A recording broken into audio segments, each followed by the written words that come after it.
अस्सलाम वालेकुम, welcome back my YouTube channel Nafisa Khan blog. तो जी, जैसे कि शादी वादी निमट गई, आपने ब्लॉग देखा होगा शादी का, और फाइनली अब घर के रूटीन वगैरह शुरू हो चुके हैं। और बस प्यारी प्यारी बातें आपके साथ मुझे बहुत सारी शेयर करनी है, क्योंकि काफ़ी टाइम से ब्लॉग वगैरह नहीं डाले थे, तो सोचा कुछ चीज़ें आपके साथ शेयर करनी है जो कि बहुत ज़्यादा ज़रूरी हैं। तो आज मैं आपके साथ एक टॉक्सिक रिलेशनशिप वगैरह के बारे में बात करने वाली हूँ। एक ऐसी रिलेशनशिप जिसके बारे में हमें पता नहीं होता है और हम उसमें रहते हैं, लेकिन हमें एहसास भी नहीं होता है कि हम एक टॉक्सिक रिलेशनशिप में हैं। खास करके जो लेडीज़ होती हैं, उन्हें तो बिल्कुल भी इस चीज़ का एहसास नहीं होता है। हालांकि ऐसा नहीं कि जो मेल होते हैं, जो मर्द होते हैं, क्या वो टॉक्सिक रिलेशनशिप में नहीं होते हैं, वो भी होते हैं, लेकिन वो ऐसे होते हैं जैसे आटे में नमक डाला है, उनके साथ ये चीज़ें बहुत कम होती हैं। लेकिन इन सब चीज़ों का जो शिकार होती है ना, वो हम फीमेल होती हैं। खास करके जो हमारी प्यारी बहनें हैं, जो हाउस वाइफ हैं, जो जॉब नहीं करती हैं, वो इन चीज़ों का ना बहुत ज़्यादा बहुत बड़ा शिकार होती हैं। और ये जो शुरुआत होती है ना, इसका एक जो मेन पॉइंट है ना, सबसे बड़ा, जो आपको मतलब पता चलेगा कि आपको एहसास दिला देगा कि आप एक टॉक्सिक रिलेशनशिप में, वो क्या है, वो मैं आपको सबसे पहले यही बताऊंगी।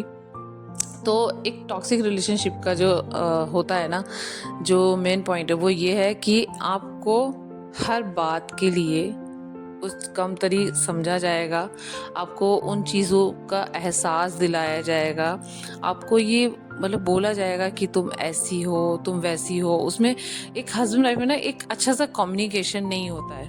पार्टनर्स में जो कम्युनिकेशन होना चाहिए कि आप हर बात के लिए अप्रिशिएट करें अपनी बीवी को, या कोई चीज़ कुछ भी आपकी बीवी ने अगर आपके लिए किया है, तो आप उसे उसके लिए अप्रिशिएट कर रहे हैं, आप उसके लिए थैंक यू बोल रहे हैं या कुछ कह रहे हैं। लेकिन वहाँ पर ना ऐसा होता है कि उल्टा ही होता है। अगर कुछ भी आप काम अच्छा करेंगे ना, तो उसके लिए बोले क्या कर दिया तुमने यार, ये सारा गलत कर दिया, ऐसे नहीं करना था, ऐसे करना था, ऐसे नहीं करना था, ऐसे करना था। तो ये चीज़ें हो जाती हैं। तो आप खुद उस चीज़ का एहसास कर सकते हैं कि आप एक टॉक्सिक रिलेशनशिप में, एक टॉक्सिक इंसान के साथ में हैं आप, क्योंकि वो कभी भी आपकी अच्छी चीज़ को समझ ही नहीं पाएगा। तो यहाँ से आप बिल्कुल समझ सकते हैं कि आप एक अनहेल्दी रिलेशनशिप में हैं। वो आपको बार बार एहसास दिला जाएगा कि मैं तो बच्चों की फीस भर रहा हूँ, मैं सारे बिल्स पूरे कर रहा हूँ, मैं तुम्हारी सारी ख्वाहिशात पूरी कर रहा हूँ, मैं जॉब पे जाता हूँ और मैं ये करता हूँ, वो करता हूँ।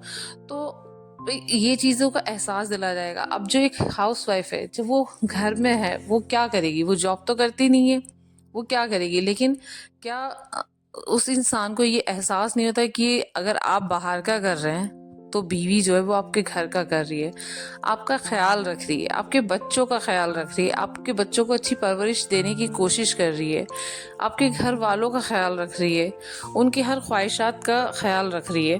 तो ये चीज़ उन्हें पता होनी चाहिए, लेकिन ऐसा नहीं होता है। और जब ये सारी चीज़ें होती हैं ना, तो बीवी क्या होती है ना, वो अपना सेल्फ केयर करना ही छोड़ देती है। जब उन्हें ये सारी चीज़ें बोली जाती है, तुम कुछ भी पहन लो, तुम पे तो अच्छा ही नहीं लगता, तुम तो ऐसी रहती हो, तुम तो वैसी रहती हो, तो इन सब चीज़ों से क्या होता है ना, फिर बीवी अपना ध्यान ही नहीं रखती है।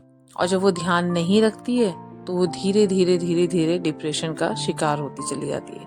और हमारे यहाँ पर खास करके मुस्लिम में तो मैंने ये ज़्यादातर देखा है कि जो ये डिप्रेशन वाली तकलीफ, बीमारी को ना बीमारी नहीं समझा जाता। वो कहते हैं कि ये तो नॉर्मल ही है, तुम्हें डिप्रेशन नहीं है, तुम्हें कुछ नहीं है, तुम्हें बीमारी वगैरह कुछ नहीं है, तुम तो ठीक हो। और अगर वो अपने पेरेंट्स से भी इस चीज़ का मतलब शिकायत कर रही है ना, तो उसे भी मतलब पेरेंट्स ना चुप कर देते हैं कि नहीं बेटा, ऐसा कुछ नहीं है, और देखो तुम्हें हमारी इज्जत रखनी है, तुम्हें वहीं रहना है, तुम्हें बस वहाँ से मर के तुम्हारा जनाजा ही निकलना है। पेरेंट्स भी इस चीज़ को नहीं समझते हैं कि हमारे जो बच्चा है, हमारी बेटी है, वो कहाँ पर जा रही है, वो उस किस चीज़ का वो शिकार हो रही है, वो ये चीज़ नहीं समझते वो।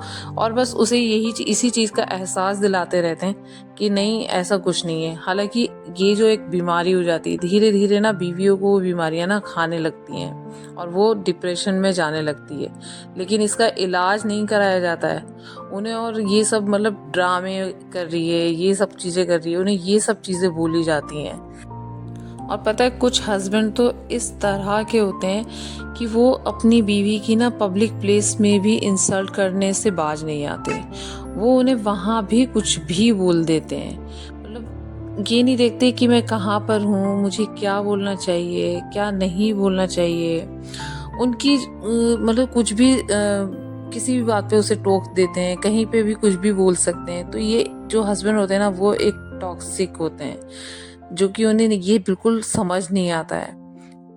अच्छा, एक मतलब टॉक्सिक जो रिलेशनशिप होती है ना, उसकी एक और बड़ी निशानी ये होती है कि जो हस्बैंड होते हैं ना, वो आपको बिल्कुल भी स्पेस नहीं देते। ऐसे जो हस्बैंड होते हैं ना, वो अपनी बीवियों को उनके रिश्तेदारों से मिलने नहीं देते, वो रिश्तेदारों में जाने नहीं देते। मतलब अपने तक में जो उनके अपने रिश्तेदार होते हैं ना, उनमें भी नहीं जाने देते। और उन्हें ऐसे कंट्रोल करते हैं ना, शॉपिंग पर लेके जाते ना, कभी मतलब एक ट्रोल करते रहते हैं उन्हें हमेशा उनके नेचर पे।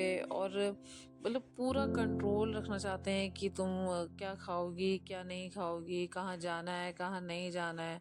उन्हें लगता है कि बस हमने अगर अपनी बीवी को थोड़ी छूट दे दी, आज़ादी दे दी, तो पता नहीं क्या हो जाएगा। वो बीवी ना मतलब पता नहीं उनके लिए क्या कर देगी, हंगामा हो जाएगा। ऐसी वो ना इस तरह की ढील ही नहीं देना चाहते। उन्हें उसे हमेशा ना कंट्रोल में रखना चाहते हैं, उसे स्पेस ही नहीं देना चाहते हैं। और उसे बार बार पे ना ये नहीं कि सिर्फ उसके ऊपर ही ट्रोल किया जा रहा है, उसे मतलब उसी पे बोला जा रहा है। उसके घर वालों को भी लेके उस पर बोल दिया जाता है कि तुम्हारे घर वाले तो ऐसे हैं, तुम्हारे तो भाई ऐसे हैं, या तुम्हारे माँ बाप ऐसे हैं, वो ऐसा करते हैं, वो ऐसा करते हैं। तो ये चीज़ें भी होती हैं। लेकिन जब वो कहीं आने जाने नहीं देते, कुछ स्पेस नहीं देते, तो उनका क्या होता है कि अगर बीवी इस चीज़ के लिए शिकायत करे कि भाई मुझे कहीं जाने नहीं देते, कि मैं तुम्हारे बिना ना रह नहीं सकता, मुझसे नहीं रहा नहीं जाता है तुम्हारे बिना, लेकिन वो मैं बहुत पॉजिटिव हूँ तुम्हें लेकर। लेकिन ये पॉजिटिव पर नहीं होता है, ये एक शक होता है। ये एक कंट्रोल करना होता है अपनी बीवी को, कि हम उसे कंट्रोल कर रहे हैं और उसे कहीं जाने ना दें, कोई आज़ादी नहीं देना। तो इस तरह के जो हस्बैंड होते हैं, जो इस तरह की हरकतें करते हैं ना, वो भी एक टॉक्सिक ही हस्बैंड होते हैं। वो और बीवियाँ एक जो इस तरह की हरकतें नोटिस करती है ना, वो ये समझ लें कि वो एक टॉक्सिक रिलेशनशिप में है, वो कोई हेल्दी रिलेशनशिप में नहीं। और कुछ हस्बैंड तो ऐसे होते हैं कि अपनी बीवी को ना ज़रा सा भी जेब खर्च नहीं देना चाहते हैं, जो कि उसका हक होता है। ज़रूरी नहीं है कि आपकी तनख्वाह बहुत ज़्यादा हो आप तभी दें उसे। नहीं, अगर आप 5,000 भी कमाते हैं या 2,000 भी कमाते हैं ना, तो आपका ये हक बनता है कि आप अपनी बीवी को चाहे 100 रुपये दें, लेकिन दें। वो उसका एक हक है, उसे एक महीने का जेब खर्च दें, ताकि वो उस पैसे को यूज़ कर सके और उससे कोई हिसाब ना लें। लेकिन ऐसे बहुत से हस्बैंड होते हैं जो कि नहीं करते हैं। आई होप आपको मेरी सारी बातें कुछ अच्छी लगी होंगी, कुछ बुरी लगी होंगी, और हो सकता है बहुत से लोगों के साथ ऐसा होता होगा। अगर ऐसा होता है तो आप मुझे ज़रूर कमेंट करके बताइएगा। बाकी वीडियो अच्छी लगी हो तो वीडियो को लाइक शेयर करना ना भूलें, चैनल को सब्सक्राइब भी कर लें। और ऐसे ही बहुत अच्छे अच्छे टॉपिक पे मैं आपसे बात करती रहूँगी हमेशा। तो मिलते हैं नेक्स्ट वीडियो में।